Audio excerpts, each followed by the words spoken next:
విజయనగరం జిల్లా హూవిన అడగలి తాలూకా కొంబల్లి గ్రామంలో చౌకీ మఠం నందు ఘనంగా శ్రీ సద్గురు గాడీతాత కార్తీక మహోత్సవము ఘనంగా నిర్వహించారు. శ్రీ సద్గురు గాడీతాత ఆశ్రమంలో 12వ సంవత్సరం నుండి కార్తీక మహోత్సవాన్ని నిర్వహిస్తున్నారు. ఈ సంవత్సరం కూడా అధిక సంఖ్యలో భక్తులు పాల్గొని ఘనంగా కార్తీక మహోత్సవాన్ని నిర్వహించారు. ఆదివారం సాయంత్రం శ్రీ సద్గురు గాడీతాత ఆశ్రమంలో స్వామివారు తమ చేతుల మీదుగా కార్తీక మహోత్సవాన్ని ప్రారంభించిన వెంటనే భక్తులు కార్తీక దీపాలను వెలిగించారు. ముఖ్య అతిథులుగా విచ్చేసిన గురువులు జ్యోతి ప్రజ్వల అనంతరము తమ సందేశాన్ని భక్తులకు తెలియజేశారు. భక్తులు భక్తి శ్రద్ధలతో కార్తీక మహోత్సవంలో పాల్గొన్నారు. అనంతరము అన్నదాన కార్యక్రమంలో పాల్గొన్నారు. ఈ సంవత్సరము ప్రత్యేకముగా స్వామివారికి భక్తులు తులాభార కార్యక్రమాన్ని ఘనంగా నిర్వహించారు.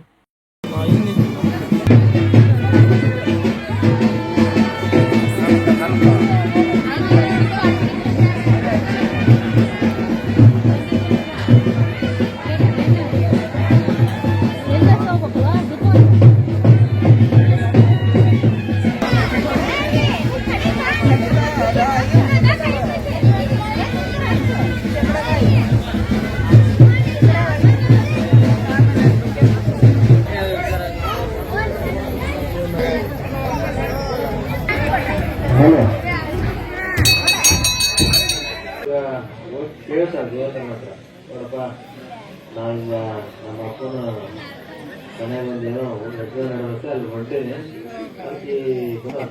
ಹಚ್ಚಿದಂತ ಭಕ್ತಾದಿಗಳು ಅಲ್ಲಿ ಇಲ್ಲಿ ಹಾಗೂ ಗಾಡಿ ತಾತನ ದೇವಸ್ಥಾನ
सहना भुनक्तु सर्ववहै तेजस्विनामधीतमस्तु महाविद्विषावहै ओम शांति शांति शांति।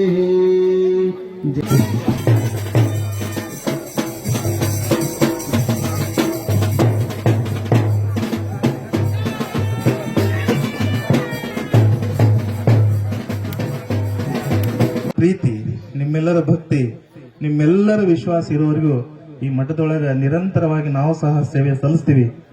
ಆದಷ್ಟು ಎಲ್ಲ ಪರಮ ಪೂಜ್ಯರು ಸಹ ನಮ್ಮನ್ನ ತಮ್ಮ ಉಡಿ ಒಳಗೆ ಒಂದು ಕುಡಿಯಾಗಿ ನಮ್ಮನ್ನು ಕಾಣ್ತಿದ್ದಾರೆ. ಅದಕ್ಕಿಂತ ದೊಡ್ಡ ಭಾಗ್ಯ ನಮಗೆ ಯಾವ್ದು ಆಸೆ ಇಲ್ಲ, ಅವೆಲ್ಲ ಅರ್ಜುನ ಆಶೀರ್ವಾದ ನಡೆಯಕತ್ತಾವ. ಈ ಸಲ ತುಲಾಭಾರದ ಆಸೆನೂ ಇರಲಿಲ್ಲ.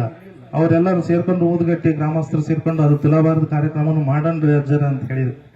ನಿಜಕ್ಕೂ ನಾನು ಇವತ್ತಿನ ದಿನಮಾನದೊಳಗ ಎಲ್ಲಾ ರೀತಿ ಒಳಗೂ ಎಲ್ಲಾ ತರದ ದಾರಿಗಳನ್ನು ತುಳಿದ್ರು, ಮುಳ್ಳುಗಳನ್ನು ತುಳಿದು ಕಲ್ಲುಗಳನ್ನು ತುಳಿದು ಎಲ್ಲಾ ತುಳಿದ್ರು ಮತ್ತು ಆ ಹೂಗಳಂತನ ನಾವು ವಿಚಾರ ಮಾಡಿ ಮತ್ತು ನಾನು ನಡೆಯಕ್ ಹತ್ತೀನಿ ಅಂತಂದ್ರೆ ನಿಮ್ಮೆಲ್ಲರ ಪ್ರೀತಿ, ನಿಮ್ಮೆಲ್ಲರ ವಿಶ್ವಾಸ, ನಿಮ್ಮೆಲ್ಲರ ನಂಬಿಕೆ ನೋಡ್ರಿ. ಯಾಕಂದ್ರೆ ಈ ದೇಹನ ಒಂದು ದೇಗುಲ ಅಂತ ನಾವು ಅಂತೀವಿ. ಇವತ್ತು ಒಂದು ಯಾವ್ದಾರ ದೇವಸ್ಥಾನ ನಾವು ಓಪನಿಂಗ್ ಮಾಡ್ತೀವಿ ಅಂತಂದ್ರೆ ಆ ದೇವಸ್ಥಾನದ ಬಾಗಿಲದೊಳಗ ಗೋಣಿ ಚೀಲ ತೋರಿಸಿ ಹಾಕಿರ್ತಾರೆ. ಉದ್ದೇಶ ಗೋಣಿ ಚೀಲನ ಯಾಕೆ ತೋರಿಸಿ ಹಾಕಿರ್ತಾರ ಅಂತಂದ್ರ ಎಲ್ಲಿ ಬೇಕಲ್ಲಿ ಅಡ್ಡಾಡಿ ಬಂದಿರ್ತಾರ, ನೀವು ಆ ಪಾದಗಳು ಎಲ್ಲಿ ಬೇಕಲ್ಲಿ ಕಾಲುಗಳನ್ನೆಲ್ಲ ಅಡ್ಡಾಡ್ಕೊಂಡು ಬಂದಿರ್ತಾನ, ಪಾದಗಳು ಮಡಿ ಆಗ್ಲಿ ಅಂತ ಹೇಳಿ ಆ ಗೋಣಿ ಚೀಲಕ್ಕೆ ಕಾಲು ಒರೆಸ್ಕೊಂಡು ಬರ್ಲಿ ಅನ್ನೋ ಉದ್ದೇಶದಿಂದ ಗುಡಿ ಮುಂದೆ ಗೋಣಿ ಚೀಲ ತೋರಿಸಿ ಹಾಕಿದ್ ನಾವು ನೋಡಿ. ಮತ್ತೆ ಈ ನಾಲ್ಗಿ ಅನ್ನೋ ಗೋಣಿ ಚೀಲನು ಭಗವಂತನ ತೋರ್ಸಕ್ಕೆ ನಮ್ಮ ಬಾಯಿ ಒಳಗೆ ಗುಡಿ ಮುಂದ ಗೋಣಿ ಚೀಲ ತೋಷ್ ಹಾಕಿದ ಉದ್ದೇಶ ಪಾದಗಳು ಮಡಿಯಾಗ್ಲಿ ಅಂತ ಹೇಳಿ, ಮತ್ತು ಈ ಬಾಯಿ ಒಳಗ ನಾಲ್ಗಿನ ತೋಷ್ ಹಾಕಿದ ಉದ್ದೇಶ ಭಗವಂತ ಪದಗಳು ಮಡಿಯಾಗಿ ಬರ್ಲಿ ಅಂತ ಹೇಳಿ. ಅಲ್ಲಿ ಪಾದ ಮಡಿಯಾಗಿ ಬರ್ಲಿ ಅನ್ನೋ ಉದ್ದೇಶಕ್ಕೆ ಗೋಣಿ ಚೀಲ ನಾವು ತೋಷ್ ಹಾಕಿದ್ರೆ ಪದಗಳು ಮಡಿಯಾಗಿ ಬರ್ಲಿ ಅನ್ನೋ ಉದ್ದೇಶಕ್ಕೆ ಭಗವಂತ ಹಾಕ್ಯಾನ. ಮತ್ತ ಅಲ್ಲಿ ಪಾದನ ಒರೆಸ್ಕೊಂಡು ಮುಂದೆ ಹೋದ್ರೆ ಆ ಗುಡಿ ಒಳಗ ಗಂಟೆ ಇರ್ತೈತಿ, ಗಂಟಿ ಬಾರಿಸ್ತೀವಿ. ಮತ್ತ ಇಲ್ಲಿ ಕಿರುನಾಲಿಗೆ ಅನ್ನೋ ಗಂಟಿನೂ ಸಹ ಭಗವಂತ ಇಟ್ಟಾನ. ಅಲ್ಲಿ ಅದು ಗಂಟೆ ಬಾರಿಸಿದ್ರೆ ನಾವು ಅನ್ಕೊಂಡಾಗ ಅದು ಓಂ ನಮ ಶಿವಾಯ ಅಂತಾನು ನುಡಿತೈತಿ. ಮತ್ತಿದು ಓಂ ನಮ ಶಿವಾಯ ಅಂತ ನುಡಿಯೋದು ಬಿಟ್ಟು ಬೇರೆ ಬೇರೆ ನುಡಿತೈತಿ. ಮತ್ತಲ್ಲಿ ಗಂಟಿ ಬಾರಿಸಿ ಒಳಗ್ ಹೋಗಕ್ ಗದ್ದಿಗೆ ಒಂದು ಗರ್ಭಗುಡಿಗೆ ಹೋಗ್ಬೇಕಂದ್ರೆ ಅಲ್ಲಿ ಗರ್ಭಗುಡಿ ದಾರಿ ಇರ್ತೈತಿ. ಮತ್ತ ಇಲ್ಲಿ ಗಂಟ್ಲು ಅನ್ನೋದು ಸಹ ಒಂದು ಗರ್ಭಗುಡಿ ದಾರಿ ತರನ ಐತಿ. ಮತ್ ಮುಂದ್ ಹೋದ್ರೆ ಆ ಗುಡಿ ಒಳಗ ಒಂದು ಗದ್ದಿಗೆ ಇರ್ತೈತಿ. ಇಲ್ಲಿ ನಮ್ಮ ಆತ್ಮ ಒಂದು ವಿಶ್ವಾಸ ಅಂತ ಇರ್ತೈತಿ.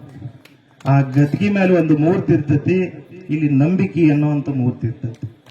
ಆದ್ರೆ ನಾವು ಮಾಡೋದಿಷ್ಟ, ಗುಡಿ ಒಳಗೆ ಹೋಗಿ ಬೇಡ್ಕೊಳ್ಳೋದು ಏನಂದ್ರೆ ಎಲ್ಲ ಒಳ್ಳೆ ಒಳ್ಳೆ ವಿಚಾರನ ಬೇಡ್ಕೊಂತೀವಿ. ಅಲ್ಲಿ ಉದಿರಿ ಕಡ್ಡಿ ಹಚ್ತೀವಿ, ಮತ್ತ ಇಲ್ಲಿ ಹೊರಗೆ ಬಂದ್ರೆ ಬೀಡಿ ಹಚ್ತೀವಿ. ಅಲ್ಲಿ ಲೋಭನ ಹಾಕ್ತಿವಿ, ಮತ್ತೆ ಅಲ್ಲಿ ಕೂತಷ್ಟು ಹೊತ್ತು ನಾವು ಒಳ್ಳೆ ವಿಚಾರಗಳನ್ನ ಮಾಡ್ತೀವಿ. ಹೊರಗೆ ಬಂದ ತಕ್ಷಣ ನಾವು ಕೆಟ್ಟ ವಿಚಾರ ಮಾಡ್ತೀವಿ. ಅಲ್ಲಿ ಹಾಲಿನ ಅಭಿಷೇಕ ಮಾಡ್ತೀವಿ, ಹೊರಗೆ ಬಂದ ತಕ್ಷಣ ಇಲ್ಲಿ ಹಾಲಿನ ಅಭಿಷೇಕ ಮಾಡ್ತೀವಿ. ಮತ್ತ ಅಲ್ಲಿ ಕೂತಷ್ಟು ನನ್ನ ಮಕ್ಕಳು ಮರಿನ ಚಲೋ ಇಡಪ್ಪ, ನನ್ನ ಮಂದಿ ಎಲ್ಲ ಬಳಗ ಚಲೋ ಮಾಡಪ್ಪ, ನನ್ನ ಕೊಳ್ಳು ಬಳಿ ಚಲೋ ಇಡ ಅಂತ ಒಳ್ಳೊಳ್ಳೆ ವಿಚಾರಗಳನ್ನು ಬೇಡ್ತೀವಿ. ಮತ್ತ ಹೊರಗೆ ಬಂದಷ್ಟ ನಾವು ಯಾರಿಗೆ ಏನ್ ಮಾಡ್ಬೇಕು ಅದನ್ನ ಮಾಡ್ತೀವಿ. ಅಂದ್ರ ಇವತ್ತಿನ ಈ ಸಮಾಜದೊಳಗಿನ ಕೆಲವೊಂದಿಷ್ಟು ಮನಸ್ಥಿತಿಗಳು, ಸಮಾಜನ ಅನ್ನೋದು ತಪ್ಪೈತಿ. ಸಮಾಜದೊಳಗ ಕೆಲವೊಂದಿಷ್ಟು ಮನಸ್ಥಿತಿಗಳು ಹೆಂಗಾಗ್ಬಿಟ್ಟವು ಅಂತಂದ್ರ, ಸಮಾಜ ಅನ್ನೋದ್ರೊಳಗನ ಅಡಿಗೆ ಐತಿದ್. ಸಮಾಜ ಅನ್ನುವಂತ 3 ಅಕ್ಷರದೊಳಗ 1ನೇ ಅಕ್ಷರ 2ನೇ ಅಕ್ಷರ ಸಮನಾಗಿದ್ರೆ ಬಹಳ ಚಂದ. ಇದು ಸಮನಾಗಿದ್ರೆ ಹೆಂಗಾಕತಿ ಅಂದ್ರೆ 2ನೇ ಅಕ್ಷರ 3ನೇ ಅಕ್ಷರ ಐತಿ ನೋಡ್ರಿ ಮಜಾ. 1ನೇ ಅಕ್ಷರ 2ನೇ ಅಕ್ಷರ ಸಮ ಆಗುತ್ತ, ಸಮನಾಗಿ ಎಲ್ಲರಿದ್ರು ಬಹಳ ಮಜಾ ಆಗಿರ್ತೈತಿ. ಅದು 2ನೇ ಅಕ್ಷರ 3ನೇ ಅಕ್ಷರ ಸೇರಿಸಿ ಮಜಾ. ಮತ್ತ ಭಾವೈಕ್ಯತೆಯಿಂದಿಲ್ಲ, ಸಮನಾಗಿ ಕಾಣಲಿಲ್ಲ, ನಾವು ಒಬ್ಬರೊಬ್ಬರು ಪ್ರೀತಿ ವಿಶ್ವಾಸದಿಂದ ನಾವು ನಡಿಲಿಲ್ಲ ಅಂತಂದ್ರೆ 1ನೇ ಅಕ್ಷರ 3ನೇ ಅಕ್ಷರ ತಗೊಳ್ರಿ, ಸಜಾ ಆಕತಿ. ಸಜಾ. ಮತ್ತ ಇವೆಲ್ಲವನ್ನು ನಾವು ಅಳವಡಿಸ್ಕೊಂಡು ಹೊಂಟಾಗಿ ಏನಾಕತಿ ಅಂದ್ರ 3ನೇ ಅಕ್ಷರದಿಂದ 2ನೇ ಅಕ್ಷರಕ್ಕೆ ಬರ್ರಿ, ಜಮಾ ಆಕತಿ. ಏನಾಕತಿ ಜಮಾ? ನಾವು ಮಾಡಿದ ಪುಣ್ಯ, ನಾವು ಮಾಡಿದ ಕೆಲಸ, ನಾವು ಮಾಡಿದ ದಾರಿ, ಧರ್ಮದ ದಾರಿ ಒಳಗೆ ಏನ್ ನಡಿತೀವಿ ಅವೆಲ್ಲ ಜಮಾ ಹಾಕೋವಂತ.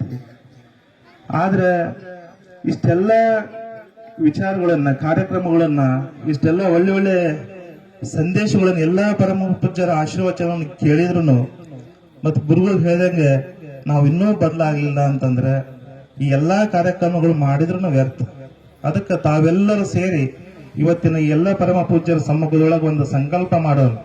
ಈ ಕಾರ್ತಿಕ ಮಾಸದೊಳಗ ನಾವೆಲ್ಲ ಇಂಥ ಪುಣ್ಯ ಕ್ಷೇತ್ರದೊಳಗ ಭಾಗವಹಿಸಿದ್ವಿ. ನನ್ನ ಮನಸ್ಸಾಕ್ಷಿಗೆ, ನನ್ನ ಆತ್ಮ ಸಾಕ್ಷಿಗೆ ವಿರುದ್ಧವಾದಂತ ಒಂದು ಗುಣವನ್ನ ಇವತ್ತಿನಿಂದ ಯಾವುದೇ ಕಾರಣಕ್ಕೂ ನಾನು ಅದನ್ನ ತ್ಯಜಿಸ್ತೀನಿ. ಅದನ್ನ ವಾಪಸ್ ಆ ದಾರಿ ಒಳಗೆ ನಾನು ಎಂದೂ ನಡೆಯಲ್ಲ ಅನ್ನುವಂತ ಮಾತು ನಿಮ್ಮ ಮನಸ್ಸಿಗೆ ನೀವು ಪ್ರಮಾಣ ಮಾಡಿಕೊಂಡ್ರೆ ಸಾಕು. ಮುಂದಿನ ಕಾರ್ತಿಕ ಅನ್ನೋದ್ರೊಳಗ ನಿಮ್ಮ ಮನೆ ಒಳಗನು ಬೆಳಕನ್ನ ಸದ್ಗುರು ಕೊಡ್ಲಿ ಅನ್ನುವಂತ ಮಾತು. ಯಾಕಂದ್ರೆ ಒಂದು ಮಠಕ್ಕೆ ಬಂದೀವಿ ಅಂತಂದ್ರೆ ಘಟ ಸ್ವಚ್ಛ ಮಾಡ್ಕೊಳಕ ಮಠಕ್ಕೆ ಬರ್ಬೋಗ್ಬಿಟ್ರೆ ಹಠದಿಂದ ನಾನೇನು ಮಾಡೇದಿರ್ನಿ ಅನ್ನೋಂತ ಒಂದು ಚಟ ಇಟ್ಕೊಂಡು ಬರಬಾರ್ದು. ಅದಕ್ಕೆ ಘಟತ್ರ ಮಠಕ್ಕೆ ಬಂದ ನಾವು ಹಠದಿಂದ ಗುರುಗಳು ಅಥವಾ ಹಠದಿಂದ ಏನಾದ್ರು ಪರೀಕ್ಷೆಗಳನ್ನು ಮಾಡುವಂತ ಕೆಲಸಗಳು ಇರ್ತಾವಲ್ಲ, ಅಂತವಾಗ ಒಬ್ಬ ಸ್ವಾಮಿಗಳು